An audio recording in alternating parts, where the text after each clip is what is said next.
Hello and welcome everybody to Game 2 in our LiquidTLO ZVZ day. Today we're taking looks at games by LiquidTLO and seeing what he's doing with his ZVZ in Heart of the Swarm. In our previous game we saw a nice little match against Stephano where he went for a very early Roach Baneling attack on his opponent and was able to take Stephano out, who was being a little bit on the greedy side, just a smidgen greedy, and just didn't have the scouting information he needed, so TLO was able to take him out. But here, in this game, it's going to be on a different map, and let's introduce the players. Spawning in the top left position of Bel Shir Vestige, as the red Zerg, we have Team Liquid's TLO. His opponent today that he has encountered on the EU ladder, spawning in the bottom right position, as the blue Zerg, we have VortiX. Now VortiX is another player that's very well known. He is Grandmaster on the EU server, very good player, and shows up a lot in tournaments. I don't know if he's full professional player, but he shows up a lot in the smaller tournaments and does very well in them, so he's a very good player. So we're going to have to see how both of these players are going to be playing out this match today. Now, there's not a whole lot that's changed in terms of early game ZVZ and Heart of the Swarm. There's still a lot of the same kind of Baneling pushes. There haven't been any changes to any of the units, early game units.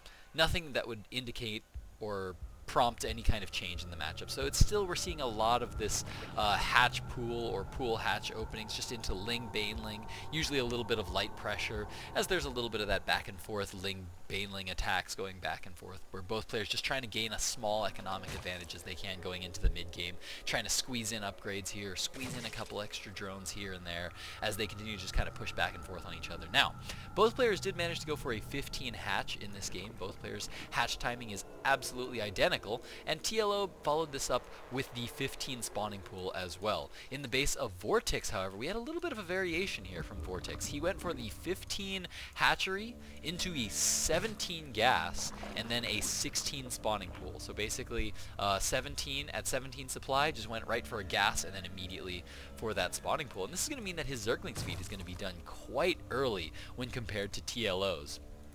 And right now, if we check out the harvester count, TLO is actually one drone behind. So I'm trying to find how VortiX was able to do this. This was just like a slight build order win. This is just a small advantage that he's gaining, but I mean, it ends up being quite good. Look at this. He's at 70. He's at 80 gas to the 28 gas of LiquidTLO. The drone count is the same. I'm trying to see what he cut to get this faster Zergling speed out, but I'm not seeing it.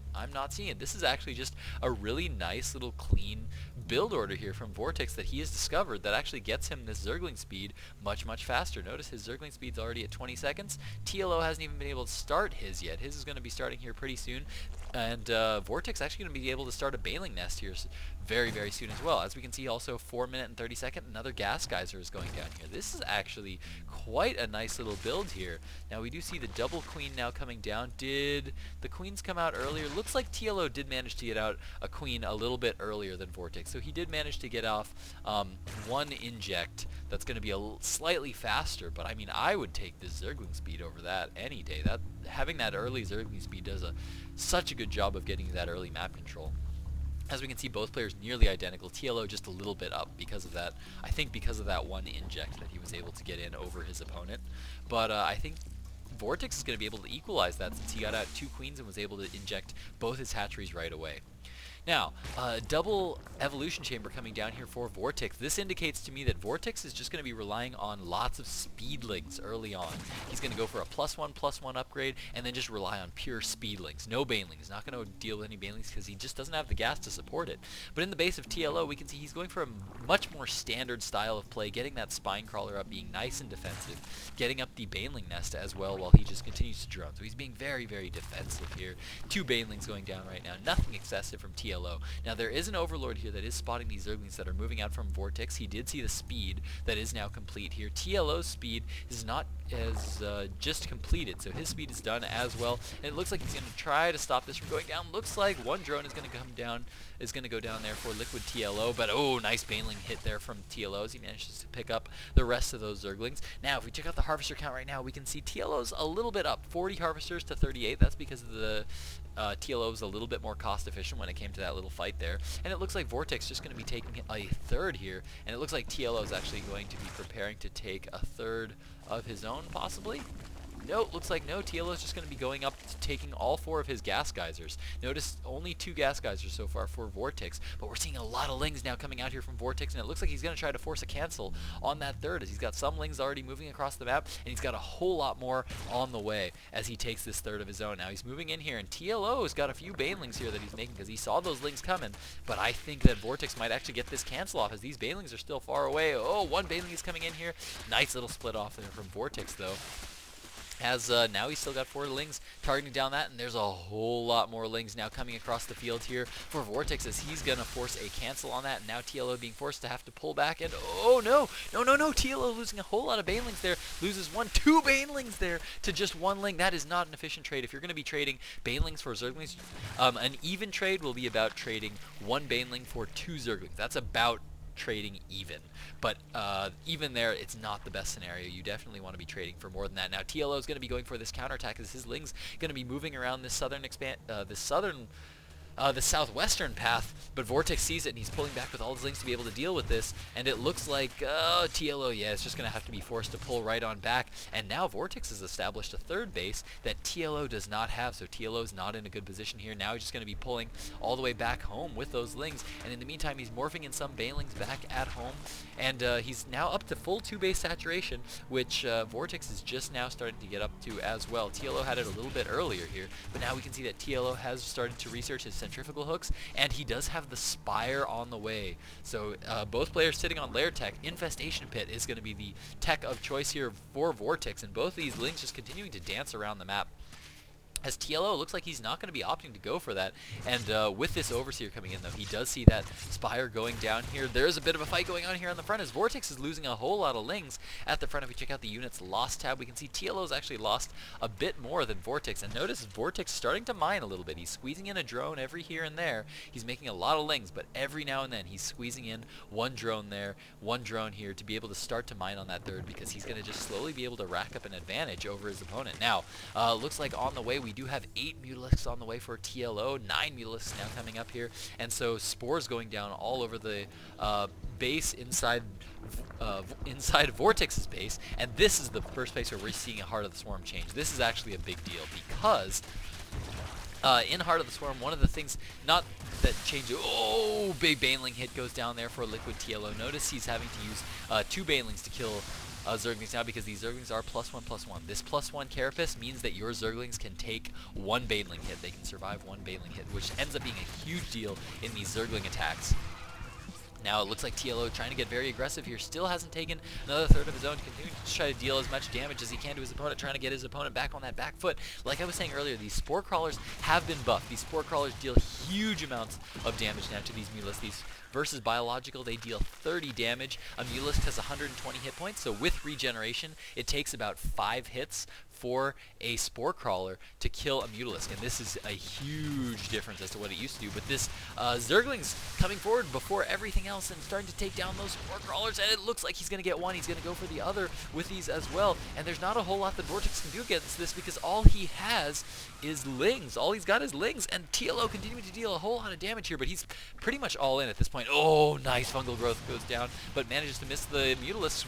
Another nice fungal growth. Catches all those Mutalisks. He's losing a whole lot of Mutalisks to these spores, but he's still doing a lot of damage, focusing down those infestors. More infestors now coming in here. Will he get those good fungals off? He doesn't get the best of fungals off there. Has to drop a whole lot of infested swarm eggs and loses some of his infestors here. Now pulling out, oh, another nice fungal gets down on these Mutalisks, but this Mutalisk regeneration has been buffed. This is another change to Heart of the Swarm, is that Mutalisk regeneration is now much faster than it used to be. Look at how fast these Mutalisks are regaining their health, but now TLO's been doing a whole lot of damage, 24 workers killed here, and TLO continuing to rally in more workers, finally feeling like he's done enough damage here. TLO starting to take a third of his own. Ling's now moving onto the field here. VortiX needs to push back here. He's lost a lot of his tech, lost a lot of those infestors that he managed, he invested into. Losing infestors that he invested into, and oh, it looks like this one Ling is going to come around here, so VortiX knows that this base is going back down. It looks like he's just going to be going for the counter here. In the meantime, trying to force that cancel. Yes, and he does actually force the cancel, and TLO now going to be going for that attack once again. Nice split up of all of his Mutalisks here. Now he's just going to be focusing down all of these infestors, losing a lot of infestors to these Lings. This is the one thing about infestors these days, is that infestors, they're really, really good units, but they're only good once. They're good for one fight, and then they have to pull back, and they can't do anything else for a long time, where these Mutalisks can continue fighting everywhere. And VortiX, notice, has not mined on 3 bases. This whole time, he's been up to 3 bases. He's had 3 bases in existence, but he hasn't been mining on the full 3 bases. He's only ever been maximum 2 bases, and right now he's actually undersaturated in his main, so he's not even mining on a full 2 bases, whereas TLO has never stopped mining on 2 bases, and he's continuing to deal a whole lot of damage, pulling back, starting to morph in some Banelings here.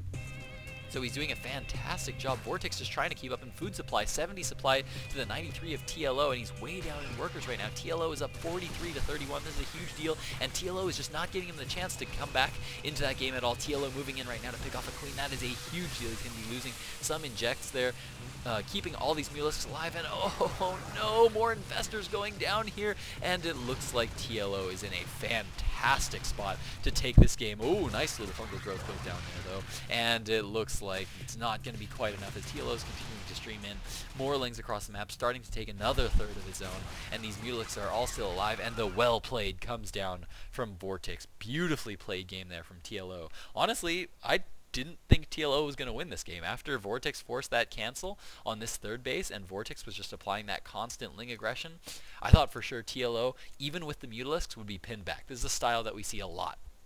Players that go for this mass Ling style and then upgrade to maybe Mutalisks, maybe Infestors, or maybe even Roaches. Sometimes you see Roaches, but most commonly we're seeing Mutalisks these days in Heart of the Swarm. But this constant Ling aggression style allows you to constantly just keep your opponent pinned back. So even if your opponent can beat you on getting Mutalisks out, eventually you'll have this third, and you're just going to keep drilling Lings into him so that his Mutalisks are never allowed to leave his base, and it just allows you to slowly get back into the Mutalisk count, and in the end, because of your extra third base that you end up having, you end up being able to beat out his Muta count. So this is a very, very common style, but TLO here was able to go on that 2-base all-out aggression style and be able to do enough damage that VortiX was never able to just keep that pressure on his opponent.